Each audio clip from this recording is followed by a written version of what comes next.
ನಾನು ಚಿತ್ರಾನ್ನ ಮಾಡೋದನ್ನು ತೋರಿಸ್ಕೊಡ್ತಿದ್ದೀನಿ. ಏನು ಚಿತ್ರಾನ್ನ ಅಂತೇಳಿ ನೋಡಿ. ಹಬ್ಬಕ್ಕೆ ಬೇಕಾದಂಥ ವಿಶೇಷವಾದ ಮಾವಿನಕಾಯಿ ಚಿತ್ರಾನ್ನ. ಇಲ್ಲಿ ಮೊದಲಿಗೆ ನಾನೊಂದು ಅರ್ಧ ಮಾವಿನಕಾಯಿ, ತೋತಾಪುರಿ ಮಾವಿನಕಾಯಿ ತೊಗೊಂಡಿದ್ದೀನಿ.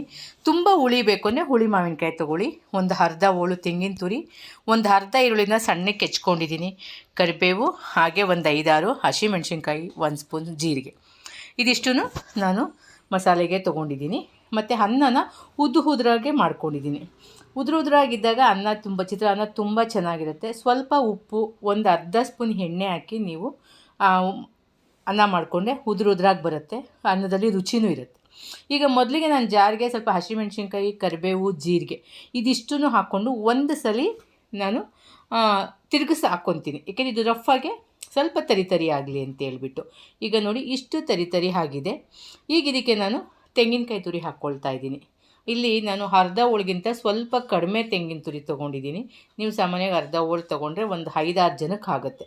ಹಾಗೆ ಇಲ್ಲಿ ಮಾವಿನಕಾಯಿ, ತೋತಾಪುರಿ ಮಾವಿನಕಾಯಿ ತೊಗೊಂಡಿದ್ದೀನಿ. ಸ್ವಲ್ಪ ಹುಳಿ ಕಡಿಮೆ ಇರುತ್ತೆ. ನಿಮ್ಮದು ಹುಳಿ ಇಲ್ಲಾಂದರೆ ಹುಳಿ ಮಾವಿನಕಾಯಿ ತೊಗೊಂಡ್ಬೇಕಾದ್ರೂ ಮಾಡ್ಬೋದು. ಅದು ತುಂಬ ಹುಳಿ ಜಾಸ್ತಿ ಇರುತ್ತೆ. ಹಾಗಾಗಿ ನಾನು ಇದನ್ನು ತೊಗೊಂಡಿದ್ದೀನಿ. ಇದಕ್ಕೂ ಅಷ್ಟೇ ನೀರು ಹಾಕಬಾರ್ದು. ನೀರು ಹಾಕದಂಥ ಸುಮ್ಮನೆ ಒಂದು 2 ಸಲ ಮಿಕ್ಸಿನ ಆಫ್ ಆ್ಯಂಡ್ ಆನ್ ಮಾಡಿದ್ರೆ ಸಾಕು. ಒಂದು ಸಮ ಖಾರ ಇಲ್ಲ ಮಿಕ್ಸ್ ಆಗುತ್ತೆ. ಯಾವುದೇ ಕಾರಣಕ್ಕೂ ಇಲ್ಲಿ ನಾವು ನೀರು ಸೋಕಿಸ್ಬಾರ್ದು. ಇದಿಷ್ಟು ರೆಡಿ ಮಾಡಿ ಇಟ್ಕೊಂಡು ಈಗ ನಾನು ಒಲೆ ಮೇಲೆ ಬಾಣಲಿ ಇಟ್ಕೊಂಡಿದ್ದೀನಿ. ಇದಕ್ಕೆ ಒಂದು 5-6 ಸ್ಪೂನಷ್ಟು ಎಣ್ಣೆ ಹಾಕ್ಕೊಳ್ತೀನಿ. ಸ್ವಲ್ಪ ಮಟ್ಟಿಗೆ ಎಣ್ಣೆ ಜಾಸ್ತಿ ಬೇಕಾಗುತ್ತೆ.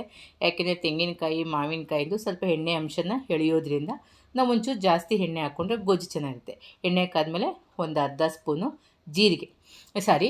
ನಾನು ಜೀರಿಗೆ ರುಬ್ಬಕ್ಕೆ ಹಾಕ್ಕೊಂಡಿದ್ದೀನಿ. ಸಾಸಿವೆ, ಒಗ್ಗರಣೆಗೆ ಸಾಸಿವೆ ಸಿಡಿದ ಮೇಲೆ ಒಂದು 2 ಇಡೀ ನಾನು ಕಡಲೆ ಬೀಜ ಹಾಕ್ಕೊಂಡಿದ್ದೀನಿ. ಅದನ್ನು ಕೂಡ ಒಂದು ಸಲ ತಿರುಗಿಸ್ಕೊಂಡು ನೆಕ್ಸ್ಟು 1 ಸ್ಪೂನು ಕಡಲೆಬೇಳೆ, 1 ಸ್ಪೂನು ಉದ್ದಿನಬೇಳೆ ಇದಿಷ್ಟು ಸ್ವಲ್ಪ ಕೆಂಪಗಾಗಂಗೆ ನಾವು ಹುರ್ಕೋಬೇಕಾಗತ್ತೆ. ಒಂದು 2 ನಿಮಿಷ. ಜಾಸ್ತಿ ಉರಿ ಜೋರಲ್ಲಿ ಇಟ್ಕೋಬೇಡಿ, ಸೀದೋಗಿಬಿಡತ್ತೆ. ಸ್ವಲ್ಪ ಮೀಡಿಯಮಲ್ಲಿ ಇಟ್ಕೊಂಡು ಕೆಂಪಗೆ ಬರೋಂಗೆ ಹುರ್ಕೊಂಡು ಅದಕ್ಕೆ ಒಂದು 2 ಕೆಂಪು ಮೆಣಸಿನ್ಕಾಯಿನ ನಾನು ಹಾಕ್ಕೊಂಡಿದ್ದೀನಿ. ಕರಿಬೇವು, 1 ಕಡ್ಡಿ ಕರಿಬೇವು ಇದಿಷ್ಟು ಚೆನ್ನಾಗಿ ಸ್ವಲ್ಪ ತಿರುಗಿಸ್ಕೊಂಡು ಕಡಲೆ ಬೀಜ, ಕಡಲೆಬೇಳೆ ಎಲ್ಲ ಕೆಂಪಗಾದಮೇಲೆ ನಾನು ಹೆಚ್ಚಿಟ್ಕೊಂಡಿರೋಂಥ ಅರ್ಧ ಈರುಳ್ಳಿನ ಹಾಕ್ಕೊಂಡಿದ್ದೀನಿ. ಸಣ್ಣಕ್ಕೆ ಹಾಕ್ಕೊಂಡಿದ್ದೀನಿ.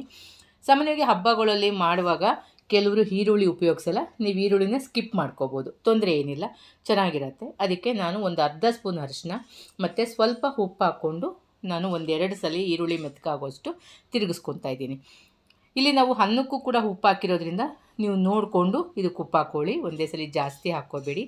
ಈಗ ನಾನು ಇದಕ್ಕೆ ನಾವು ರುಬ್ಬಿಟ್ಕೊಂಡಿರೋ ಅಂಥ ಮೆಣಸಿನ್ಕಾಯಿ, ಮಾವಿನಕಾಯಿದೆಲ್ಲ ಗೊಜ್ಜನ್ನ ಹಾಕ್ಕೊಂಡು ತಿರುಗಿಸ್ಕೊಳ್ತಿದ್ದೀನಿ. ಇಲ್ಲಿ ಸ್ವಲ್ಪ ನೀರಿನ ಅಂಶ ಸಿಯೋ ತನಕ ಒಂದು 2-3 ನಿಮಿಷ ನಾವು ಚೆನ್ನಾಗಿ ಅದನ್ನ ಮೀಡಿಯಮ್ ಉರಿಲಿ ಬಾಡಿಸ್ಕೋಬೇಕು. ಏಕೆಂದರೆ ಮಾವಿನಕಾಯಿಲಾಗಲಿ ತೆಂಗಿನಕಾಯಲ್ಲಿ ಸ್ವಲ್ಪ ನೀರಿನ ಅಂಶ ಇರುತ್ತಲ್ವ, ಅದು ಸ್ವಲ್ಪ ಇದಾಗಂಗೆ ಹುರ್ಕೋಬೇಕು. ನಂತರ ಸ್ವಲ್ಪ ಗೊಜ್ಜನ್ನು ಬೇಕಾದ್ರೆ ಎತ್ತಿಟ್ಕೊಂಡು ನೀವು ಉಳಿದಿರೋ ಗೊಜ್ಜಿಗೆ ನಿಮ್ಗೆ ಎಷ್ಟು ಬೇಕೋ ಅಷ್ಟು ರೈಸ್ ಹಾಕ್ಕೊಂಡು ಚೆನ್ನಾಗೇ ತಿರುಗಿಸ್ಕೊಳ್ಳಿ. ಇಲ್ಲಿ ರೈಸನ್ನು ಸ್ವಲ್ಪ ತಣ್ಣಗೆ ಮಾಡ್ಕೊಂಡಿದ್ರೆ ನಿಮಗೆ ಅನ್ನ ಚೆನ್ನಾಗಿ ಬರುತ್ತೆ, ಉದುರಾಗಿ ಬರುತ್ತೆ. ಮತ್ತು ಮಿಕ್ಸ್ ಮಾಡ್ಕೊಳ್ಳೋಕ್ಕೂ ತುಂಬ ಚೆನ್ನಾಗಿರುತ್ತೆ. ಈ ಪೊಸಿಷನಲ್ಲಿ ನೀವು ಏನಾದರೂ ಸಪ್ಪೆ ಇದ್ದರೆ ನೋಡಿ ಬೇಕಾದ್ರೆ ಉಪ್ಪನ್ನ ಆ್ಯಡ್ ಮಾಡ್ಕೋಬೋದು. ಇಲ್ಲಾಂದರೆ ಕರೆಕ್ಟಾಗಿರುತ್ತೆ. ಸ್ವಲ್ಪ ಮೇಲೆ ಕೊತ್ತಂಬರಿ ಸೊಪ್ಪು ಹಾಕಿ ಮಾವಿನಕಾಯಿ ಚಿತ್ರಾನ್ನ ರೆಡಿ ಆಯಿತು. ಯುಗಾದಿ ಹಬ್ಬದಲ್ಲಿ ನಾವು ಸಾಮಾನ್ಯವಾಗಿ ಹೊಸ ವರ್ಷ, ನಮಗೆ ಮಾವಿನ ಹೊಸ ಚಿಗುರು, ಹೊಸ ಹೂವು ಎಲ್ಲ ಬಂದಿರುತ್ತೆ, ಹೊಸ ಕಾಯಿ ಕೂಡ ಬಂದಿರುತ್ತೆ. ಹಾಗಾಗಿ ಇದು ತುಂಬ ರುಚಿಯಾಗಿರುತ್ತೆ. ಧನ್ಯವಾದಗಳು.